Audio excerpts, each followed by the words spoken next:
We are looking forward to advance more technologies in terms of EV, the production of the batteries, the high technology in terms of production of photovoltaic. I think Anhui is one of the leading technologies in this area that we can benefit a lot together. We can build up this collaboration with Anhui and further expand this market of green sustainability.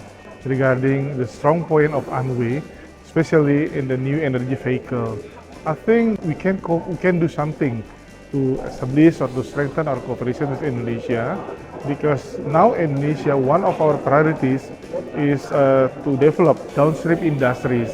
Switzerland and Anhoi both have magnificent mountainous landscapes and a long history of cooperation. Switzerland is looking forward to deepening exchanges with Anhoi on tourism and in many other fields.